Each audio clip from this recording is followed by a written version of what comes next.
भगवान शंकर की पवित्र कथा कह रही है, शिव महापुराण की कथा वर्णन कर रही है।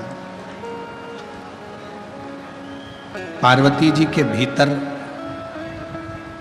कुछ थोड़ा सा भी अहम एकाग्रित ना हो जाए, इसलिए शिव जी ने अपनी सोने की नगरी लंकापति रावण के पिता को दे दी।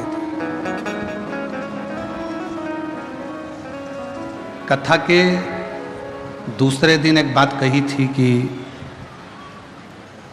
दुनिया की सबसे बड़ी बीमारी है आपका अहंकार। यदि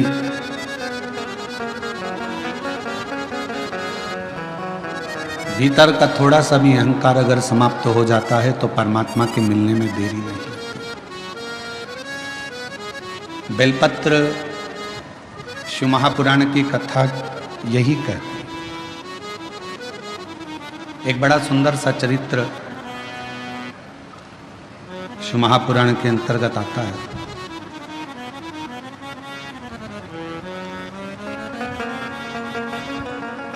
चतुर्मास का समय था, जैसे चातुर्मास प्रारंभ होने वाला है और चातुर्मास का क्रम चालू होगा।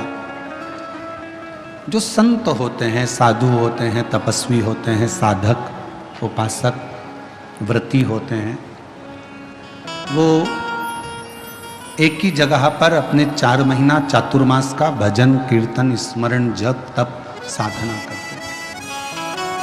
एक ही स्थान, वो कहीं जाते नहीं है।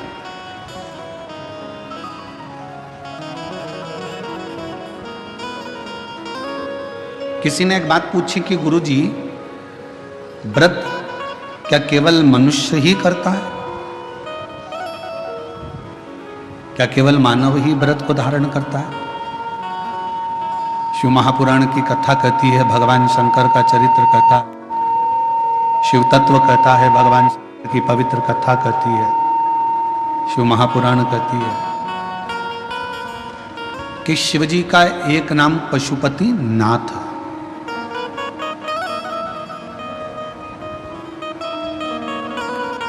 शिव को पशुपति नाथ भी कहते हैं, अर्थात 33 कोटि देवताओं को पशु बनाकर स्वयं उनके पति बनकर तारकासुर के 3 बेटे तारकाक्ष, विदुमाली और कमलाक्ष की, इन तीनों का संहार मेरे शिव जी ने करा था।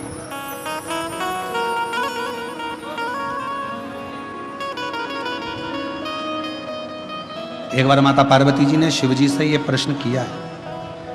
मां पार्वती जी ने भगवान शंकर से कहा कि व्रत का फल क्या केवल मनुष्य के ही खाते में, तपस्वियों के खाते में? जो साधक हैं, साधना करने वाले हैं, तपस्वी हैं, संत हैं, साधु हैं, सन्यासी हैं, क्या केवल इन्हीं के खाते में केवल व्रत का फल है? भगवान शंकर ने उत्तर दिया, नहीं पार्वती, सुनो।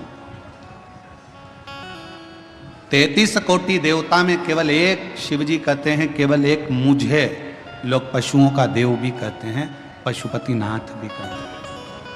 उसका फल मैं तुम्हें बता रहा हूं। पार्वती, शिवरात्रि, प्रदोष, सोमवार की अष्टमी, श्रावण, भादो, कुंवार, कार्तिक, चातुर्मास, ये जितने भी बड़े बड़े व्रत साधन जो आते हैं, इन साधनों में मनुष्य तो व्रत करता ही है, संत, साधु, सन्यासी, तपस्वी तो साधना करते ही हैं, पर साथ में मान लो कोई श्वान है, कुत्ता है, कोई जीव है, कोई जंतु है, और मालूम पड़े कि आज शिवरात्रि का दिन है या प्रदोष का दिन है या सोमवार का दिन है, और वो सुबह से उसको कुछ भी खाने को नहीं मिला, भूखा है, प्यासा है, उसको कुछ मिल ही नहीं रहा, उसको कुछ प्राप्त ही नहीं हुआ। शिव जी कहते हैं, पार्वती, मान लो अगर प्रदोष का दिन है और कोई पशु को अगर कुछ मिला नहीं है, अनायास, शिव तो अनायास कृपा करने वाले हैं, शिवरात्रि की कथा ये कहती है कि एक भील हिरण को मारने के लिए पेड़ पर चढ़ गया। बेलपत्र का पेड़ था, नीचे शंकर का शिवलिंग था, छाजल में जल था, रात भर पानी गिरता रहा, बेलपत्री का पेड़ हिलता रहा, उसमें से पत्ते नीचे गिरते रहे और प्रातः में शिवजी प्रकट होकर उस भील पर करुणा कर देते। ये तो शिव कथा तो अनायास कृपा करने वाली है, अचानक करुणा करने वाली है, अचानक दया करने वाली। कोई पशु है, कोई पक्षी है, कोई जलचर है, कोई थलचर है, कोई वायुचर है, कोई ऐसे जीव हैं जो तिथि पर मान लो भूखे हैं, प्यासे हैं, शिव कहते हैं पार्वती जितना मनुष्य को व्रत का फल प्राप्त होता है, शिव कहते हैं उससे 4 गुना ज्यादा फल मैं पशुओं और पक्षियों को भी प्रदान कर देता हूं, उससे 4 गुना ज्यादा।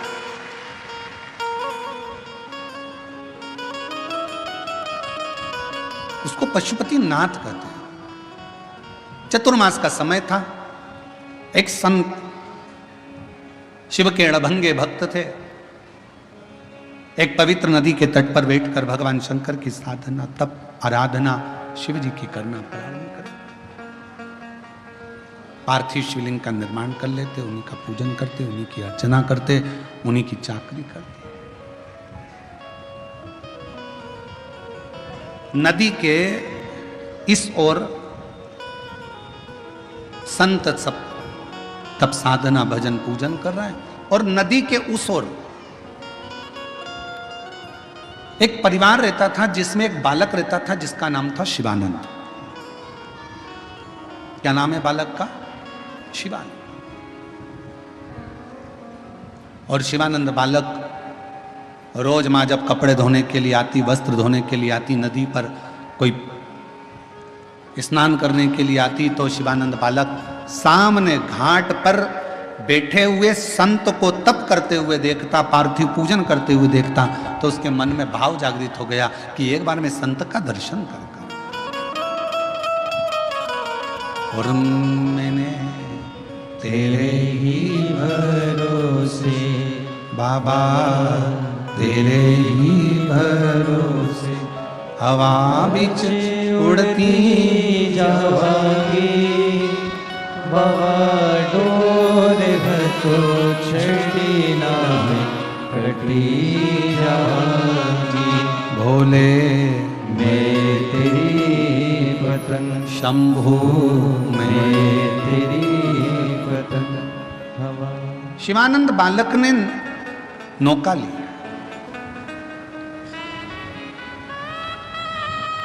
मैया को आज घाट पर ही छोड़ा और मैया को घाट पर छोड़कर शिवानंद बालक नाव को लेकर घाट के उस पार, शिवानंद बालक नाव लेकर घाट के उस पार पहुंच गया। संत बैठे थे, शिव की आराधना कर रहे थे, शंकर का तप कर रहे थे, साधना में लगे थे, शिव की भक्ति कर रहे थे। देखा बहुत देर तक बैठा रहा। थोड़ी देर बाद उसने संत के चरणों को प्रणाम किया, पूछा कौन हो बालक तुम, कहां से आए हो, कहां रहते हो? बालक ने कहा मैं नदी के उस पार रहता हूं और मेरा नाम शिवानंद है। आपको आराधना करते हुए देखकर मेरा मन करा कि एक बार मैं आपको प्रणाम कर करा। नमन किया, चले गया। अब तो शिवानंद का रोज का नियम बन गया। शिवानंद अब रोज उधर जाता, उधर से फिर इधर आता, फिर उधर जाता, फिर इधर आता। एक दिन शिवानंद ने अपनी माता को प्रणाम कर कर कहा, माँ मेरा मन है, चातुर्मास का समय चल रहा है, 4 महीने चल रहे हैं, मेरा दिल करता है माँ कि मैं वो संत जो घाट के उस पार है ना, उसकी सेवा करना चाहता हूँ, मैं संत की सेवा करना चाहता हूँ। ठीक है, माँ ने आज्ञा कर दी। बेटा शिवानंद संत के पास चला गया। संत दिन रात अपनी मस्ती में शिव स्मरण में लगे रहते थे। श्री शिवाय नमस्तुभ्यं, श्री शिवाय नमस्तुभ्यं, श्री शिवाय नमस्तुभ्यं,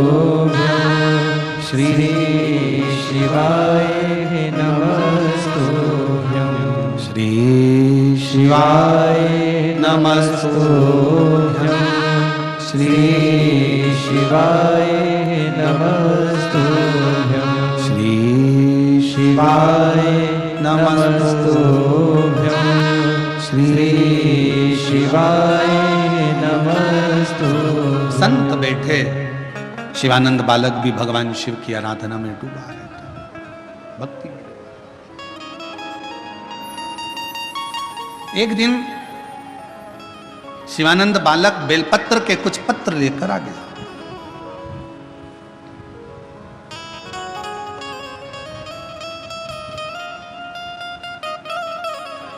गुरुजी का हृदय थोड़ा सा दुखा।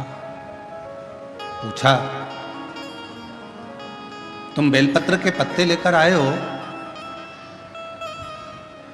क्या तुमने बेलपत्र के पत्र को मंत्र दिया है? क्या तुमने बेलपत्र के पत्र को लाने के लिए निमंत्रण दिया है? शिवानंद बालक बोला कि मैंने ना तो कोई पत्र दिया, ना कोई मैंने मंत्र दिया, और ना कोई मैंने निमंत्रण दिया।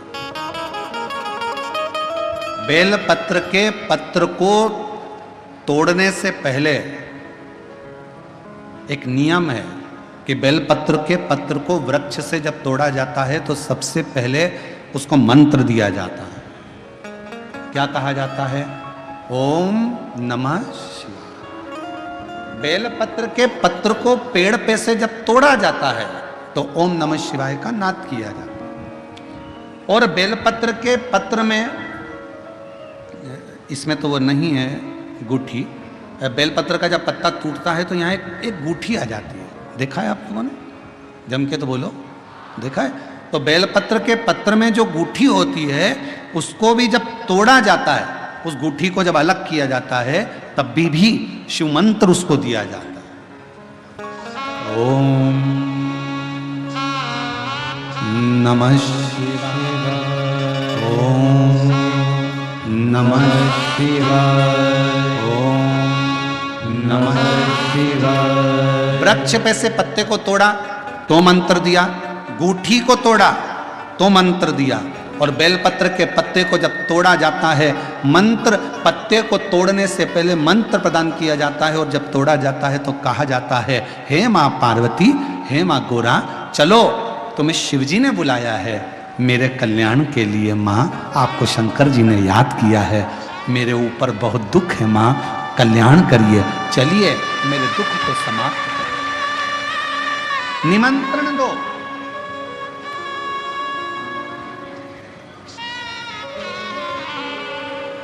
पहले नंबर पर क्या देना है बेलपत्र के पत्र को तोड़ने से पहले? जम के बोलो, मंत्र। दूसरे नंबर पर क्या देना है बेलपत्र के पत्र को चलने का? जम के बोलो, निमंत्रण। मां पार्वती जी से कहो, हे मां गोरा, हे मां पार्वती, हे मां चलिए, आपको शिव जी ने याद किया है। मां, हे मां पार्वती, हे मां गोरा, मेरे कल्याण के लिए, मेरे दुख को दूर करने के लिए, मेरी तकलीफों को हरने के लिए, हे माँ गोरा, मेरे कष्ट को समाप्त करने के लिए, माँ गोरा, मेरा भंडार भरने के लिए आपको शिव जी ने याद किया है, निमंत्रण दो। लेकर आए, फिर गूठी तोड़ी, फिर मंत्र दिया, ओम नमः शिवाय, नमः शिवाय, नमः शिवाय। अब गुरुजी ने पूछा कि तुमने मंत्र दिया? नहीं। तुमने निमंत्रण दिया? नहीं। तो फिर तुम्हें क्या हक है कि बेलपत्र का पत्र तोड़ो? शिव महापुराण की कथा तो कितनी बड़ी बात कहती है। बेलपत्र के पत्र को सीधे पेड़ में से तोड़ कर लेकर आना चाहिए। बेलपत्र की डंडी, कई माताओं की, कई भाइयों की आदत होती है, बड़ी सी डंडी होती है, उसको वहां से काट लिया, तोड़ लिया, पूरी की पूरी डंडी तोड़ कर लिया है, फिर घर पर आकर उसमें से पत्तियां तोड़ ली, जो डंडी थी उसको पटक दिया। ना ना ना, ये गलत है, ये गलत है। वृक्ष से पत्तों को निमंत्रण देकर फिर तोड़ा जाता है, और फिर लेकर आकर डूठी तोड़ते समय भी शिव मंत्र को दिया जाता है। कुछ नियम है। बेलपत्र के भी, उसको धारण करना चाहिए। कुछ नहीं।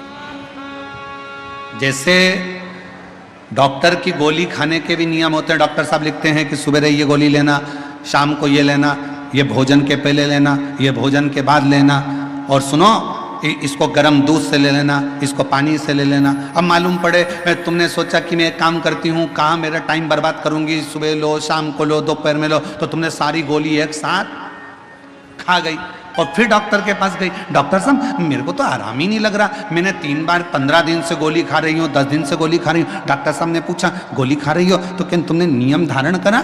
हाँ। क्या क्या नियम धारण करा? सुबह की गोली सुबह खाई, भूखे पेट की भूखे पेट खाई, भोजन के बाद की भोजन के बाद खाई? नहीं नहीं नहीं, मेरे पास समय नहीं रहता, इसलिए सारी की सारी एक साथ खा गई।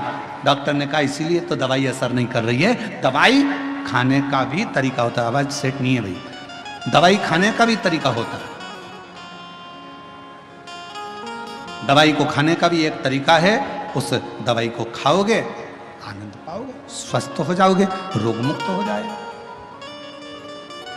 तो दवाई के खाने का भी तरीका है। उसी तरह गुरु कह रहे हैं, संत ने कहा कि तुमने गलती करी, तुमने करी। पहले मंत्र दो, फिर से बोलो, पहले मंत्र, फिर निमंत्रण, फिर दूठी तोड़ते समय, फिर मंत्र, फिर ओम नमः शिवाय, ओम नमः शिवाय, ओम नमः शिवाय। फिर मंत्र के बाद निमंत्रण दो। माँ पा, हे माँ गौरा, साथ में बोलो, हे माँ गौरा, हे मां पार्वती, चलिए आपको देवाधिदेव महादेव बुला रहे हैं मेरे दुख को काटने के लिए, कष्ट को मिटाने के लिए, तकलीफों को मिटाने के लिए। मां आपको शिव ने याद किया है। पत्र लेकर फिर शिव के पास चले। लाखों के दुखड़े जो तू हर गया डमरू वाले, मेरे दुखड़ों को देख कर क्यों डर गया डमरू वाले। चलो मां, क्या तुमने निमंत्रण दिया? नहीं। क्या तुमने मंत्र दिया? नहीं। तब संत को क्रोध आया। संत ने कहा बेटा ऐ शिवानंद, ऐसे कभी बेलपत्र को लेकर मत आना, ऐसे कभी बेलपत्र को लेकर मत आना, ऐसे कभी बेलपत्र। ठीक है प्रभु, गलती हो गई, क्षमा करिएगा। आप जब कृपा करेंगे, जब दया करेंगे, जब मेरा बाबा करुणा करेगा, दया करेगा, तब मैं फिर पुनः बेलपत्र को लेकर फिर पुनः।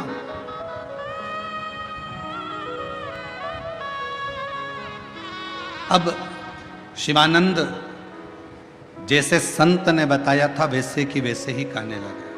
अब उसका फल संत को नहीं मिल रहा, उसका फल शिवानंद को मिलेगा। समय आया, 2 महीना चतुर्मास के निकल गए और 2 महीना निकलने के बाद आज संत बैठे थे, तप की मुद्रा में शिव की आराधना कर रहे थे। आंखों से नीर बह रहा था संत के, अश्रु।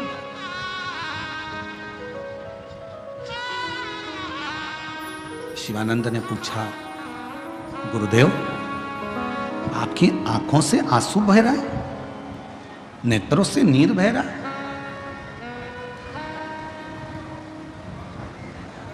मेरे भाई,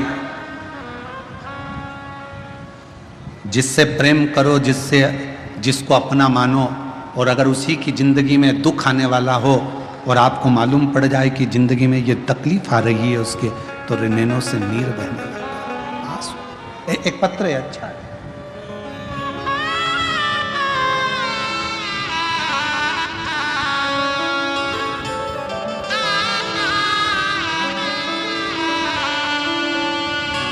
मेरा नाम स्व कल्याणी, ऋषिकेश, अनर्थ है, लाड़गांव रोड, बेजापुर से हूँ। कहीं बैठी हो तो एक बेलपत्र लेने के लिए आ सकती हैं। मेरा नाम स्व कल्याणी, ऋषिकेश अनर्थे लाडगांव रोड बेजापुर से हूँ। मैं 12 वर्षों से चक्कर आना, बेहोश हो जाना, सिर दर्द होना और फिट की बीमारी से परेशान थी। 12 साल से मुझे फिट की बीमारी थी, मिर्गी की बीमारी थी, सिर दर्द होता था, बेहोश हो जाती थी, चक्कर आता था। 12 साल से ये तकलीफ भोग रही थी। 3 बार सीटी स्कैन करवाया, लेकिन उसमें भी कुछ हल निकल कर नहीं आया। एक दिन मेरी माँ ने आपकी शिव कथा सुनकर मुझे भी 1 लोटे जल महादेव पर चढ़ाने का कहा। अब मैं 2 साल से बाबा को जल चढ़ा रही हूँ, 2 साल से शिवजी पे चढ़ी हुई बेलपत्र खा रही हूँ, बाबा की पंडाल में कथा सुनती हूँ और आज बाबा की कृपा से 2 साल में मुझे एक भी फिट का दौरा नहीं आया और मैं पूर्ण तरह से ठीक हूँ। मेरी सारी दवाइयाँ बंद हो गई। मैं बाबा को प्रणाम करने के लिए यहाँ आई हूँ। कहीं बैठी हो तो आ सकती हैं। मेरी फिट की बीमारी जो चल रही थी 12 साल से, वो 2 साल से बंद।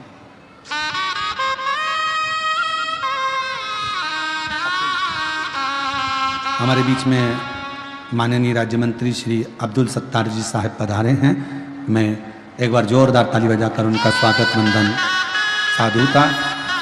जो इस पवित्र शिव महापुराण की कथा में आपका आगमन हुआ, श्री अब्दुल सत्तार जी साहब जोरदार ताली बजाकर स्वागत।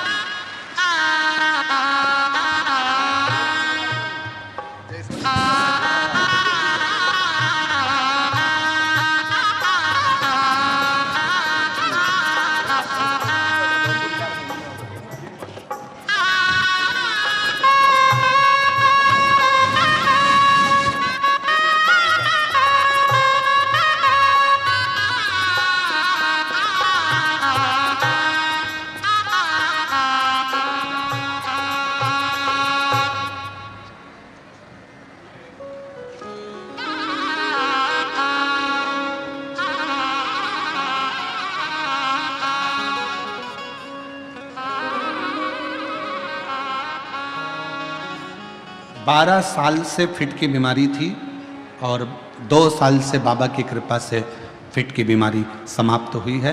गोली दवाई सब बंद। एक पत्र और बड़ा सुंदर है।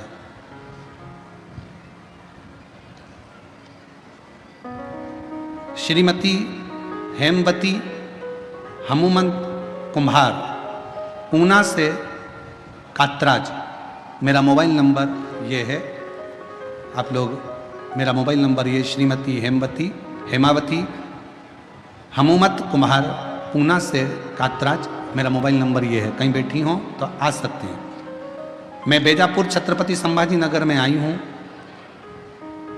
ओमकारेश्वर शिव महापुराण की कथा को अपनी माता जी को श्रीमती गंगाबाई एरप्पा कुम्हार, तालुका आलंदा, जिला गुलबर्गा, कर्नाटक से, इनको स्तन का कैंसर हो गया था। 200 ग्राम की गांठ थी। उनकी बेटी मेरी माँ को पुणे में लेकर आई। रूबी हॉस्पिटल में बताया तो डॉक्टर ने बताया कि ऑपरेशन करना पड़ेगा। बाद में ऑपरेशन करने का बोल दिया। तब हमारे मन में आया कैसे कराएं। मैंने आपका शिव महापुराण कथा सुनना प्रारंभ करा। 1 लोटा जल लेकर आती, बेलपत्र चढ़ा हुआ किया। तब मेरी माँ का स्तन का 200 ग्राम गांठ कम हो गया। 3 महीने लगातार शिवजी की सेवा किया। 3 महीने के अंदर डॉक्टर को बताया तो गठान पूरी गल चुकी थी। ऑपरेशन के लिए डॉक्टर ने मना कर दिया और कैंसर की रिपोर्ट भी नील आई है। मैं बेजापुर की बेलपत्र शिव महापुराण कथा सुनने के लिए आई हूँ और मेरे बाबा को नमन करने के लिए आई हूँ। कहीं बैठी हो तो आकर एक बेलपत्र ले सकती हैं। शिव तत्व किसको कहते हैं?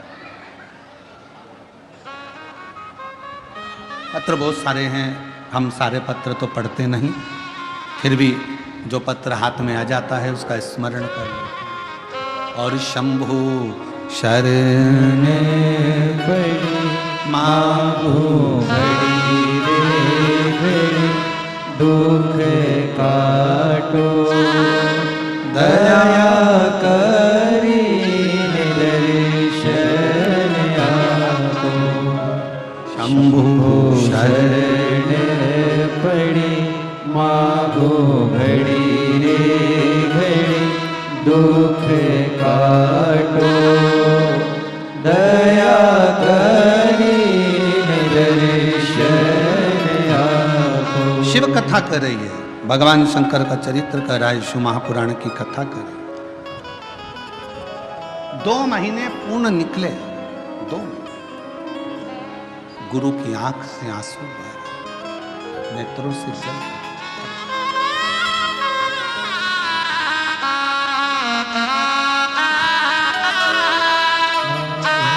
घड़ी रे घड़ी दुख काटो दया करी दर्शन आपो। शंभो शरण पड़ी मागो घड़ी रे 12 साल से मिर्गी की बीमारी थी और फिट आते थे। बाबा की कृपा से 2 साल से फिट आना बंद हो गए। शिव जी की कृपा, एक बार जोरदार ताली हो जाए।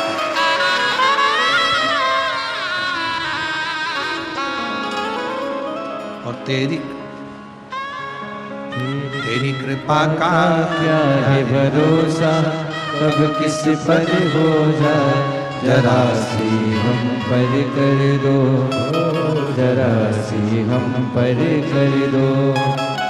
जिस कृपा का क्या है भरोसा कब किस पर हो जाए, जरा सी हम पर कर दो, जरा सी हम पर कर दो।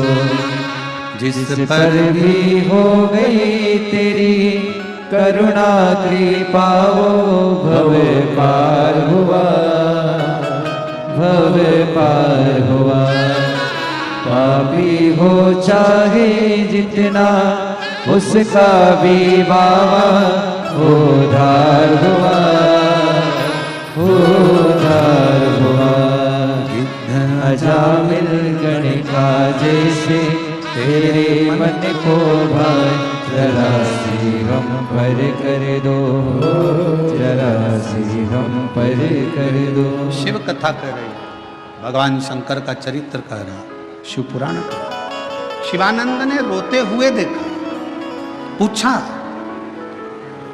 गुरुजी तुम क्यों रो रहे हो, तुम्हारी आंखों में आंसू क्यों हैं? गुरुजी कुछ नहीं, बस गुरुजी ने एक ही बात करी, शिवानंद अपने घर जाओ,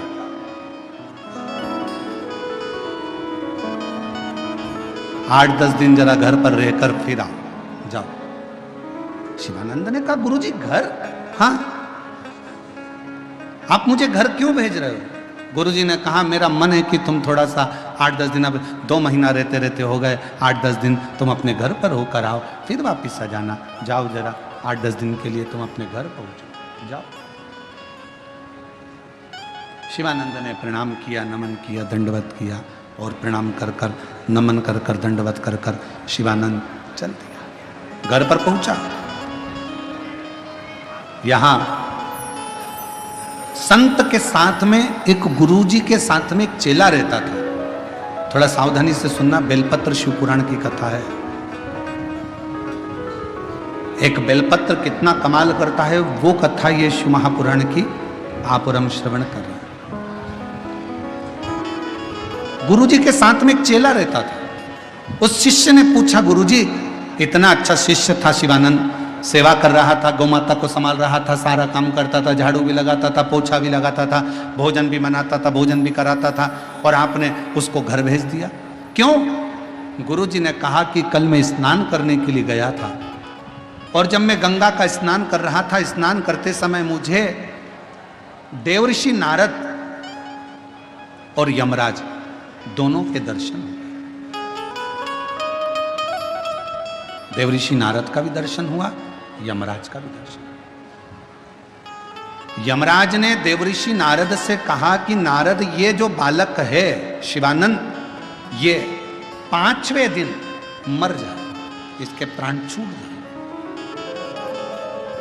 नारद जी ने कहा ये 5वें दिन मर जाएगा? हाँ। नारद जी और यमराज की बातों को मैंने सुन लिया, मेरे मन में आया शिवानंद इतने दिनों से हमारे पास में रह रहा है, अब एक बार जरा घर चले जाए, घर पर जाएगा, थोड़ा सा परिवार से मिलेगा और परिवार के साथ रहेगा और प्राण भी छूट गए तो परिवार वालों को ग्लानि तो नहीं होगी, कम से कम इसको जाने दो। मैंने भेज दिया। धीरे धीरे करते दिन निकलते चले गए। 5वां दिन था जिस दिन शिवानंद के प्राण जाना था, और उसी दिन माँ ने शिवानंद को बेलपत्र लेने के लिए भेज दिया। अब माँ को क्या मालूम कि प्राण छूटने वाले हैं इसके। माँ को नहीं मालूम कि इसके प्राण जाएंगे, माँ को नहीं मालूम कि इसके प्राण छूटने वाले, इसके प्राण चले गए, ये माँ को नहीं मालूम। शिवानंद बेलपत्र लेने के लिए गया, मंत्र दिया, साथ में बोलो ओम नमः शिवाय, ओम नमः शिवाय, ओम नमः शिवाय। निमंत्रण दिया, हे माँ दुर्गा, हे माँ जगत जननी गौरा माँ, हे माँ पार्वती जी, चलो। देवादिदेव महादेव ने आपको याद किया। माँ, मेरा कष्ट हरने के लिए, मेरा दुख हरने के लिए, मेरी तकलीफ हरने के लिए, माँ मेरा भंडार भरने के लिए चलिए। आपको शिवजी ने याद किया। विनय करी, बेलपत्र लेकर आ गया, माँ को दे दिया, खेलने में लग गया, कार्य में लग गया। लगते लगते गुरुजी को लगा गंगा के उस पार चिता जलने की अभी अग्नि दिखेगी तो मुझे लगेगा कि वो मर गया, पर अग्नि नहीं दिखी। रोने की आवाज आएगी, आवाज नहीं। 5वां दिन निकल गया, 6ठा दिन निकल गया, 7वां दिन निकल गया, 8वां दिन निकल गया, 10 दिन निकल गए। 10 दिन पूरे होते से 11वें दिन वो शिष्य, वो शिवानंद वापिस आया। गुरुजी को प्रणाम करा। गुरुजी ने शिवानंद को देखकर आश्चर्य करा, बेटा तुम? हाँ गुरुजी, आपने कहा था 11 दिन तक घर पर रहकर आना, इसके बाद आ जाना। चलाओ। शिवानंद के सिर पर हाथ रखकर गुरुजी ने पूछा, शिवानंद से हाथ रखकर गुरुजी ने पूछा, क्यों रे शिवानंद, यहां से जाने के 5वें दिन तेरे साथ कुछ हुआ क्या? हाँ गुरुजी, मेरी मम्मी ने, मेरी माँ ने मुझे बेलपत्र लाने को भेजा। जब मैं बेलपत्र लेकर आ रहा था ना, तो मुझे थोड़ा सा चक्कर सा आया। ऐसा लग रहा था मेरी सांस भरा रही है, ऐसा लग रहा था मेरी आंखों में नींद आ रही है, ऐसा लग रहा था कि कोई मुझे खींच रहा है, पर समझ में नहीं आया। मैं बेलपत्र लेकर अपनी माँ को दिया, माँ ने शिवजी को समर्पित करा, फिर कुछ भी नहीं हुआ। तब समझ में नहीं आया गुरुदेव ऐसा क्यों हो रहा था। तब समझ में आया कि वो बेलपत्र की महत्वता, वो बेलपत्र की महत्वता। गुरुजी ने शिवानंद को सिर पर हाथ रखकर कहा, शिवानंद 5वें दिन तेरे प्राण जाना थे, पर तूने मेरे वचन का स्मरण रखा। तेरे गुरु ने जो वचन कह दिया था कि बेलपत्र लाते समय उसको मंत्र दो, बेलपत्र को लेते आते समय निमंत्रण दो कि मेरे दुख को हरने के लिए, मेरे कष्ट को हरने के लिए तुम्हें शिवजी ने बुलाया है। माँ चलो, गोरा माँ है पार्वती, चलो निमंत्रण दो। और तुमने निमंत्रण देकर जब बेलपत्र लेकर आ रहे थे तो वही बेलपत्र ने तुझे यम की कैद से छुड़ा लिया और तेरे प्राण, वो निमंत्रण बहुत चला। शिवानंद, आज तुमने सही समय पर उस बेलपत्र को निमंत्रण दिया। और जितनी मेरी जीजियां कथा को सुन रही हैं, जितने मेरे जीजा शिव महापुराण की कथा को श्रवण कर रहे हैं, उनसे एक निवेदन करें। जब आप सावन के महीने में बेलपत्र का पौधा लगाओ तो ये विनय कर कर लगाना, हे माँ, हे मेरे ओघड़दानी, आप यहाँ पर विराजमान हो, सबका कल्याण करना, जिसके भी दुख हो, तकलीफ हो, सबको मिटा देना। सब